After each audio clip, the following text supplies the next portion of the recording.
All right, welcome to the final series of videos. I imagine that this is going to be broken down into a few different videos, but we're now going to talk about analysis methods and trading strategies.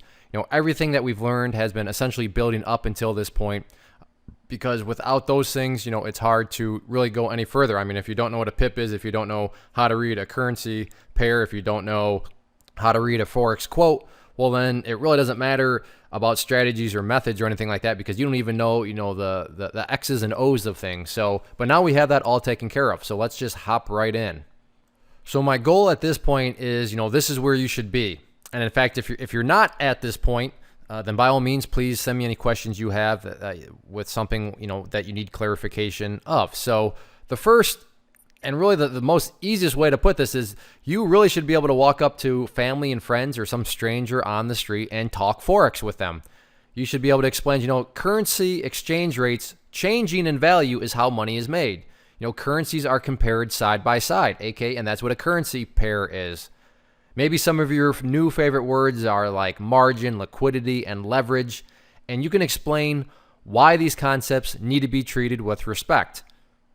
So not only do you talk about it, you're like, well, yeah, and as you explain it, you're saying, I realize this sounds super, super awesome, which it is, but, and then you go into, why you do need to treat them with respect. Forex quotes, bids, asks, spreads, pips. Heck, at this point, maybe you've even got a new pet, whether it's a dog or an iguana or a little cat or maybe a little bird, and instead of naming the bird Petey, maybe you name the dog or the bird Pippi. Or I guess in this I have dog written down there. But regardless, you get some sort of pet and you even name it Pippi because you're in love with Forex. You're just soaking it all in and you're doing a great job. The point here that I'm trying to get is that the foundation of understanding is built. If it isn't, like I said, if you're still I'm not quite sure about this, or I'm a little wary on that, then reach out to me and, let me know. And I want to help you out because at this point, you definitely need to have that firm foundation of understanding of how all these different concepts work, why they matter, how they function within the market as a whole, work together, work against one another. And just, you should have a good, solid understanding of all this foundational stuff. So you do have it all, but all that stuff is worthless. It's worthless. That image makes me, wait, what did I just read? Maybe that's what you're thinking. Wait, what? Maybe I just caught you off guard. Hopefully that would be the effect that I'm going for. But yeah, the truth is all that stuff is essentially worthless. Now, I am being dramatic here. Maybe you could call me a drama queen. But there is quite a bit of truth that goes into it. So let's actually dig into, why this slide is even in the presentation. I mean, you could be thinking, what the heck? I just spent a few hours listening to your bad jokes, listening to you, annoy me by repeating certain concepts, and now you're telling me all that is worthless? You better fess up right now because I'm about to shoot off the email wanting the refund. So let me just explain. So in order for me to explain, let's just all stop and think about this. Honestly, just stop and think. At this point, you're all well aware that money in the market, or I should say in the Forex market, is made via exchange rates that go up and go down in value. You know that beyond a doubt at this point in time. So, okay, that's how money's made. I know that the Forex market has values. These values are called exchange rates, and these values do go up and down. So that's what's allowing money to be made. So this brings up the most important question. What direction do I believe the exchange rate will move? If you cannot answer this question in a logical way, then everything you have learned previously ultimately is worthless because you're just become a gambler. Sure, you know what a exchange rate is. Sure, you know what a currency pair is. Sure, you know how to read the offer with the bid and the ask and the quotes. But if you're just saying, well, yeah, I know how to read all this, but I don't know what strike. I think it's gonna go up. Heads or tails, I think it's going to go down. Then, okay, yeah, everything you've learned, it doesn't matter. You are gambling at that point in time. So the big question, and the question that you need to be able to answer to actually make money, to actually take advantage of the exchange rates that are changing in value is, what direction do I believe the exchange rate will move? I realize that sounds super basic, but that's what it boils down to. Now, like I said, is everything worthless? No, because of course, you got to understand what you're looking at. You got to understand, what a pip is. You got to understand, the quote. Yes, all that is important in that sense, but that stuff doesn't really make you any money because none of that stuff is going to tell you what direction the exchange rate's going to move. It's not, those things are not helping you answer this question. So in order to have the big picture of things, you got to be able to answer that question. So there is good news and bad news in regards to all this. The good news is this. There are analysis methods that, when done properly, definitely need to be, pointed out because everything, you got to, yes, you can, there's a way to cross the street, but if you cross the street in a non-proper fashion, you're probably going to get hit by a car or a truck. But in this regard, yes, there are analysis methods that, when done properly, can answer the question logically. The bad news is, sorry, we're kind of back to the broker thing. I don't know which one makes the most sense for you, but that's what we're going to go through here. That's what we're going to try to help determine so that you can figure out, well, what analysis method should I really be focused on, going forward? Because the analysis method, this is going to be a rough video if I can't spit that out properly, but the analysis method is going to be the main thing that gets you to answer this question right here. And again, if you cannot answer that question, if you just say the heck with it, I think it's going to go here. I think it's going to go here. Flip of the coin, that's gambling. And that's just long term. That's not really the recipe for success. But here's the thing. I don't want to, put the bare minimum like, all right, yeah, so you go have fun in Forex. Let's get serious. Let's take things to the ultimate level. Let's actually be like legitimate traders. Let's look at a situation, a problem, right? That's what all trading is. It's a problem, and then you have to put together a solution for it. And if your solution's right, you make money. If your solution's wrong, well, then you're going to lose some money. But let's take things to this professional level.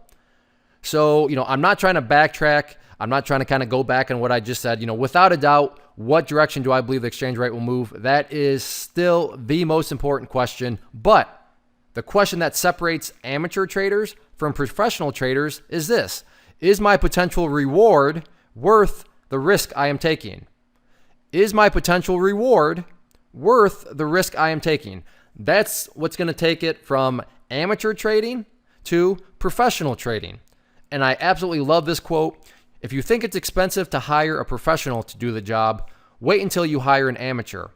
And the way, at least in my mind, that applies to our trading situation is, if you think it's expensive, if you think it's a whole lot of work to, wow, I got to learn an analysis method. I can't believe I got to learn this analysis method. Wait, not only do I have to, learn this analysis method, I got to take that analysis method to the next level of now figuring out, is reward, worth the risk? That is pretty, quote unquote, expensive. That is going to take a whole lot of time. Well, you know what? Go out there and just do it the way of an amateur and see which way is actually more expensive to you.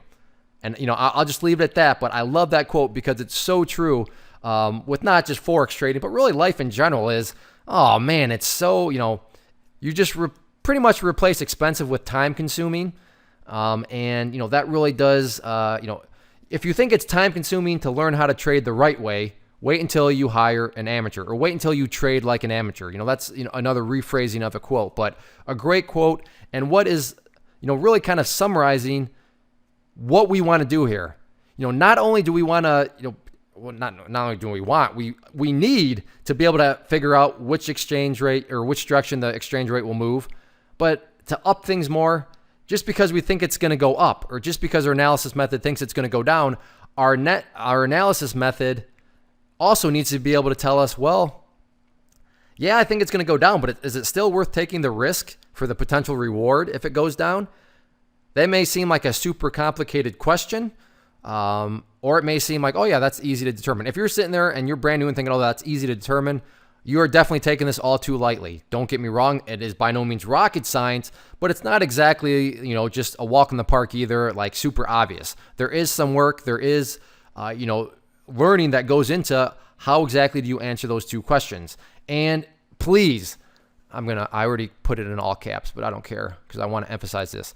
Please, by all means, if you think I am just talking out of my backside right now, if you think I'm just gibbering random nonsense, then go find some professional trader. I don't know where you would, I don't know, maybe go down to Wall Street. Go. Maybe you want to go to Chicago. Go find some professional trader and ask them, do these questions matter? Particularly this question right here. Mr. Professional Trader, yes, you need to, come up with some sort of idea about what direction do you think, a value is going to move. But you also should probably be considering, is the reward worth the risk that I am taking to, put on that trade? Any professional trader is going to tell you that the name of the game is risk, monitoring risk, paying attention to risk, and making that the focal point of any sort of trade plan you get. Because if you're taking stupid risks, if you're taking risks that just don't make any sense, eventually your account is, I'm not going to say going to bleed down to zero, but at best, it's just going to go choppy. It's never going to grow. It's just going to be going sideways. All right. Here we go. Put on the boxing gloves because, these two analysis methods, this topic, this debate, this conversation, whatever you want to call it, these opinions, it really does create a very heated situation. Not just Forex, but anywhere. I mean, you can go out there and see that method is terrible. Other people are saying that method makes sense, but that method is terrible. And it can get quite heated. But at the end of the day, it's all about sleep. It's all about comfort. So you need to figure out and you need to use an analysis method that allows for, those images that you see. Just nice, comfortable sleep where it's peaceful at night because you feel good about the analysis method that you're using. You feel confident in it. You feel comfortable in it. If you're laying in bed looking up at the ceiling and you have beads of sweat dripping down your face and you're kind of shaking a little bit because, oh man, that analysis method, maybe you should explore the other one. Maybe you should try something a little bit different because something's just not quite right. You need to be at ease when you're answering those two questions. And if you're not at ease, it's just not going to work out because the mental psychology of trading is just going to rip you to pieces. And, you're going to drive yourself insane. You're going to drive yourself to doing stupid things, undisciplined things as a trader, and it's not going to work out. The first analysis method out there is called fundamental analysis. Perhaps you have heard of it. So fundamental analysis, this is, an area, a strategy where, if you love economics, sociology, politics, if geopolitical is one of your favorite words, then this style is going to be attractive to you. There is no doubt about that. It's all about economics, sociology, just societies in general, politics, and just, like I said, if those words are just, oh yeah, and then you throw in geopolitical, oh, that's even better, then hey, fundamental analysis may be for you. Economics at its core is supply versus demand. If you ever taken, a microeconomics class or probably even just a macroeconomics, but basically if you've taken any sort of economics classes in high school or in college, then chapter 1 is going to be all about supply versus demand because that's what influences everything, not just in the Forex market, but everything. If you have an apple market and there are 10 apples and then all of a sudden a hurricane hits the apple orchard and now there's only 2 apples, but demand stays the same, what is that going to do to the apple prices? Well, it's going to raise apple prices because now there's only 2 apples, but demand for apples, everybody still wants apples. So that's just going to raise the price. Supply versus demand, it really dictates everything in life. Now, in our case though, instead of supply and demand influencing the price of an asset, whether that be an apple or a piece of real estate or a baseball card, anything, the forces of supply and demand are determining the strength or weakness of an exchange rate. So in the world of Forex, we care about supply and demand in the sense of, all right, is supply and demand influencing this exchange rate? So kind of go through a little logic chain here. What is our care? Our care as traders is the exchange rate. Why do we care about that? Well, exchange rates have values. Those values change, and those changing values allow us to make money.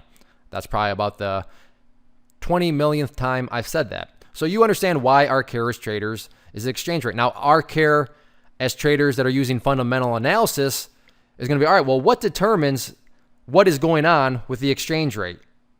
And in this situation, it's all about supply versus demand. So, okay, yep, supply versus demand, that is influencing what we care about with is the exchange rate. Okay, so what exactly is influencing supply versus demand? Because when supply versus demand is influenced, that is going to influence our exchange rate values with move up and down, and that's how we're making money, which is why we care about the exchange rate. So what's going to, influence all of that? Well, that's where we move up into this picture, which essentially summarizes the fundamental analysis of the Forex market. All these different terms are, factors, concepts, topics that you're going to need to understand, how they work together, how they work against one another, how one may benefit the other, how one may not be beneficial to the other. And because they're not beneficial or because they are beneficial, how that's going to influence other components that therefore affects supply in this way, which is then going to affect demand in that way, which then translates over to, influencing and affecting the exchange rate. If you just think, wait, what did you just say? Maybe fundamental analysis isn't exactly for you. If you just thought, oh yeah, that is awesome. Wow, I put on my Sherlock Holmes hat. I am going to be the ultimate detective. Then hey, you know what? Maybe fundamental analysis is for you. And it's all personal preference. I mean, if you want to go and you want to learn, these different concepts and how they influence, don't influence, benefit, don't benefit, how they can affect supply, how they can affect demand, then, fundamental analysis is right up your alley. So, these are, like I said, the concepts up here, but, other rates or other terms, I should say, that you're definitely going to be concerned about, interest rates, unemployment, inflation, GDP. I mean, there's, I guess I just saw that there's GDP right there, but there's a lot of different topics that, you're going to need. And, these right here are just a small topics. And heck, this right here is still just a small topic of, or a small sample of the topics that you're going to need to understand in order, to really understand what's going on. Because like I said, mostly everything right there is all about economics, but then you have sociology type concepts. How is society reacting? Then you throw in politics. And as, by no means am I trying to get political, but you should know that politics can all of a sudden influence how all this stuff works. So, one party over the other can totally change how all this stuff interacts. So the point being, there are a lot of moving components. And I don't say this because I think this makes me qualified, but in college I did get a minor in economics, and I love economics. It's a passion of mine. But there is a whole ton of crap, and that's just economics. I didn't get a political science degree, so I only have one piece of the puzzle. I have the economic, and I only got a minor in it. So again, I'm not saying that I'm some sort of economist. That's not the truth. But, I do have a little bit of experience to speak from this when I say that there is a lot of stuff that needs to be understood, just on the economic side. And we haven't even gotten to, there are sociology majors in college. There are political science majors. So there's a whole bunch of things that go into fundamental analysis. I'm not trying to scare you away. I'm just trying to let you know that, these are the types of things that you have to be in love with, that you have to have the time to learn, to apply. And the one thing that, in my mind, it makes it kind of rough is that, this Latin proverb, I think, does it or summarizes it very well. Times change and we change with them. So the best way to really kind of summarize that is, okay, so you figure out what all this economic stuff means, which would be, very well done. But times change. So while these economic principles may not change, supply and demand is always going to be supply and demand. We change. So we change. What is that? Well, that's more the sociology component. That's more of the political component.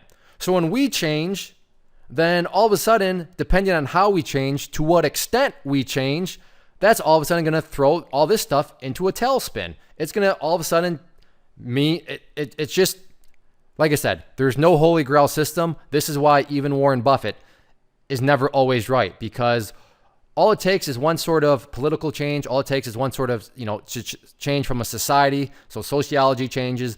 And then these, economic components don't exactly act like they should, or like they normally would, or maybe they're off kilter just a little bit. And then that changes everything else. So welcome to the markets, right? I mean, the markets have tons of moving pieces, especially the Forex market, because when you consider, all right, well, now we have massive banks involved. We have world governments involved. We have, big old corporations. And I mean, there is a lot of moving pieces.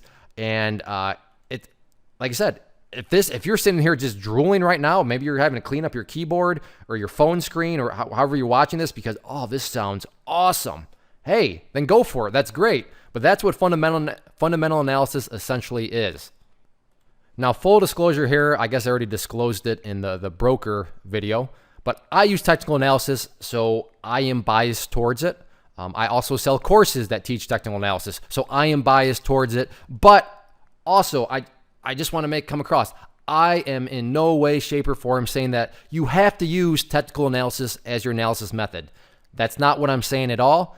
Do I love it? Do I use it? Do I think it's very efficient, especially compared to fundamental analysis? Yes, that's what I believe. But just because that's what I believe doesn't by no means make it a fact. It doesn't make it well, that's how it has to be.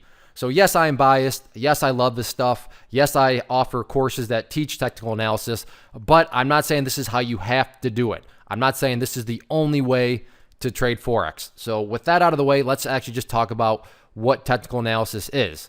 So if you are more of a visual person, and if you're a believer that, hey, a picture is worth 1,000 words, maybe you even fell asleep in economics class. For me, that was not me. Like I said, I got a minor in economics, so I actually loved it.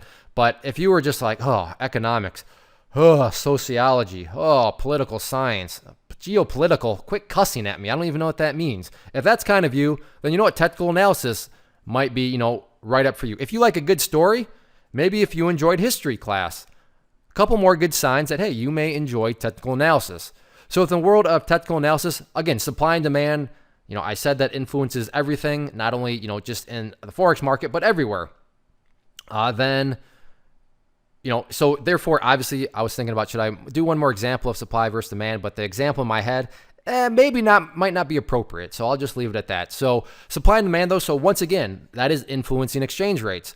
But now, as a technical trader, we don't really need to know the theory of, okay, so why is this supply being affected? Why is this demand being affected? Why? We just want to know the history. How has it acted? How is it acting right now? That's all we care about. Fundamental analysis, they're going to want to know about why is demand changing? Why is supply? Well, supply is changing because this government did this, and then that person said that, and then that caused GDP to spike, which means that, inflation, and that's the why. But I don't really care about that. Just tell me, how exactly is supply acting right now? How has supply acted in the past? That's what we care about. So again, our care at the end of the day, I should probably step that back, is just like the fundamental analysis trader. We just care about the exchange rate. Now, what is determining the exchange rate? Supply and demand. But now influences supply and demand. This is where the big change happens because we don't care about the why, as I just went over. This is not, we're not going to look into all those other topics that, a fundamental analysis trader would look at. We're just going to look at a picture. We're going to look at a visual, and this visual is going to give us the past history. And past history, as far as, all right, well, what is making up this past history? What is involved in this visual? And two things, two driving forces. Now, sure, there's other different little components you can throw in there, but at its core, price and volume. What is the price? Or in our case, more so, what is the value? The traditional technical analysis is always going to say price. But in our case, as Forex traders, really, what is the value? We care about values. Well, values of what? Well, values of the exchange rate, right? And then the volume of what's going on. Those are the two central pieces of technical analysis. Price and volume, or I guess in our case, V squared, right? Value and volume, V squared for us Forex traders. V squared is going to be the two components. And that's why I like it. In my mind, that's why it's super efficient. I mean, don't get me wrong. All those other topics that are fundamental analysis are very fascinating. But I just like to spend my time doing other things rather than reading through stacks of books, trying to figure out what may affect that and how that may affect it and, where this may go and what happens if this political thing happens over here. And then I would just show me what's influencing supply and demand. But the show me is just, I don't want to see all those other why topics. I just want to see the past history. So in order to show me the past history, can you show me a picture? And technical analysis says, why, yes, I can. I can show you a picture. Here's the picture, and it's going to be known as a technical chart. And that chart's going to tell you past history. So value patterns, literal supply and demand. That is what I love about charts is Supply and demand from a fundamental analysis is more theoretical. Sure, you can assign numerical values that suggest supply and demand, and the supply and demand is changing. But with technical analysis and looking at the pitch, you can literally see supply and demand points. A little technical lingo, supports and resistance levels. If you've ever heard those terms used in regards to charts, that's what supports and resistance are telling you. They're telling you where people are willing to sell. They're telling you where people are willing to buy. And in my mind as a trader, man, that seems like some good information. If I can get an idea of where people in the past have been willing to buy and where people in the past have been willing to sell, man, that could be some valuable data. And it is. And that data helps with your odds. Now, odds, I'm not saying this word right here is not guarantee. Just because you know where people have bought in the past and where people have been willing to sell in the past does not guarantee that that's how it's going to be in the future. So now, past history can be a great, leading indicator, but that's not a guarantee. I mean, if somebody always flips out at you and just spazzes whenever you flick them in the cheek, that's past history. So if you think, what? Past history, every time this person's, been flicked in the cheek, they just spaz out. So odds are, using that past history, if I flick them in the cheek again, they're probably going to spaz out. But you know what? That's not a guarantee. Maybe you flick them in the cheek and they had just won the lottery. They had just won $100 million. They're probably going to be like, hey, you just flicked me in the cheek. I don't care. Here, take $1 million. So yeah, sure, past history can be great in terms of putting the odds in your favor, but it's not a guarantee. And via every history teacher in the world, history tends to repeat itself. Hopefully you've heard that quote before. But yeah, history tends. Again, big thing here. Tends to repeat itself. Yes, I sometimes, like I said, I do sell charting courses. So I really wish why don't I just lie to people and say history always repeats itself? Charts will help you with guaranteed settings. But that would be kind of a scumbag thing on my part to do. So that's why I'm really trying to drive home. I don't want to come across, since I do sell courses, that I'm sitting here saying technical analysis always works. It produces guarantees. No, that's not the case. All right. Go way back to that first presentation. We got to keep our expectations in line with reality. So yes, I love it. Yes, I'm a big believer in it. Yes, I use it, but I would be a total scumbag liar if I was trying to sit here and convey the fact that technical analysis works 100% of the time. Can it help with the odds? Can it help with the probabilities, high probability setups of the values acting in a certain way? Yes, it definitely can, but there's no such thing as a guarantee. This is the thing that I really like. It's front loaded in time. Yes. I mean, you got to put in the time and effort to learn and, just drill it into your head. It takes time to learn. There's no doubt about that. I'm not going to sit here and say, and you can learn this overnight. No, it takes time to learn, but it is front loaded in time, meaning after you get it, after you figure out and improve what I like to call your quote unquote chart vision, then that's it. From that point on forward, it's just doing scans, watching the chart, watching the story unfold, which you would now then be able to interpret, and then you just find setups. Whereas the fundamental analysis person, like I said, they could have all those economic things learned, but then all it takes is some geopolitical issue, some sort of sociology issue where some politician says that, and then all of a sudden that knocks around all those different economics policies that usually act in a certain way. Now all of a sudden they start to act in a little bit different ways. So things are always changing with fundamental analysis. You always have to stay on top of everything, and it's always time. It's always time involved. Now that's why I say if you absolutely love that stuff and you want to just sit around and dwell over that, work late nights, that's fine. And technical analysis up front, yeah, there is a lot of time that goes into learning it properly. But after you learn it, then it pretty much becomes I'm going to do some scans in the morning, or I'm going to do a few scans at night. I'm just going to kind of wake up and see what unfolds in front of me if you're day trading. And it's not nearly as time intensive, because at the end of the day, charts are all about emotion, psychology, and humans trade the markets. Sure, they can write programs and all that stuff, but humans trade the markets. Emotions are emotions. People have always been greedy, fearful, excited, irrational. And people have always been that way, and people will always continue to be that way. Greed is not going anywhere. Panic is not going anywhere. Fear is not going anywhere. Complacency is not going anywhere. Those emotions, those characteristics of people have always been around, will always be around. So that's why with charts, once you learn how to use them, people aren't going to change, so therefore chart patterns and all that are going to be the same going forward. So holy crap, you're thinking, all right, I got a big decision. Which one should I use? Well, in the next video, I'm going to look more into that, and I'm going to help actually answer that question, which is more so specific to the Forex market. Yes, it can be applied to other markets, but definitely to the Forex market. What should you use? Well, I'm going to actually answer that and tell you what you should use. And we're going to kind of cover that with a case study example. That way you can see just how everything really comes together and, just works, and why, analysis methods, they both matter. So for all that, we're at 30 minutes. I'll see you back for the next video.